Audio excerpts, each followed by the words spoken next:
Good afternoon, Jets Nation. Welcome to day 3 of my free agent profiles. Today we're going to be talking about Las Vegas Raiders right tackle Jermaine Eluemunor. So any hesitation, let's go ahead and get it started.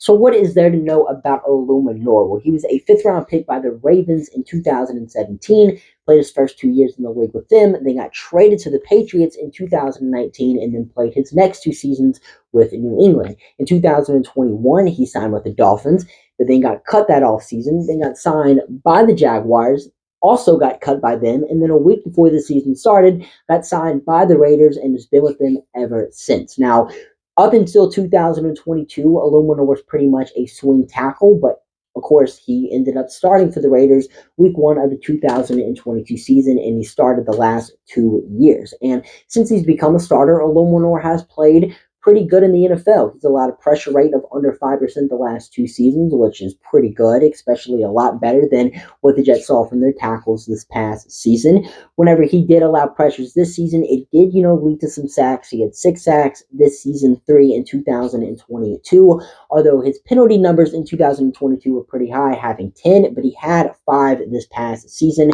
which, is a bit high, but it's also better than what the Jets saw from their tackles this past season. Although cutting down on the penalties definitely should be a must for Eluemunor this off season. But it's almost kind of like his penalties and sack numbers swap from 2022 to 2023, which is also pretty interesting as well. But if he can give us somewhere in between that number, like, 4 sacks allowed, 7 penalties allowed in 2024, I definitely wouldn't be mad at that performance whatsoever. He's also been a healthy player throughout the majority of his career as well, and also very versatile. He's pretty much been a right tackle for the Raiders these past 2 seasons, but he has experience at left tackle, left guard, and right guard. So he's a versatile piece, and we know Joe Douglas likes his versatile offensive lineman. He also shouldn't cost the New York Jets too much money. Pro Football Focus says his contract, or predicts his contract, is going to be similar to Austin Howard's, which was a 3-year, $15 million deal signed back in 2017.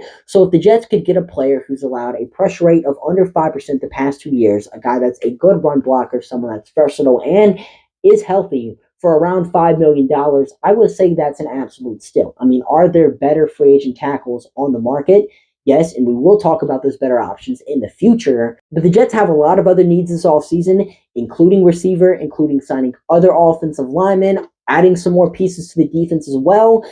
We've got to add all of that. If you can get a tackle for fairly cheap that can give you some pretty good production in Eluemunor, would not be mad at that whatsoever. And if the Jets end up signing him in March, definitely wouldn't be the worst thing in the world. So what are you guys' thoughts on Eluemunor? Comment it down below. And I'm your host, Jared, signing off for now. See you guys later. Peace.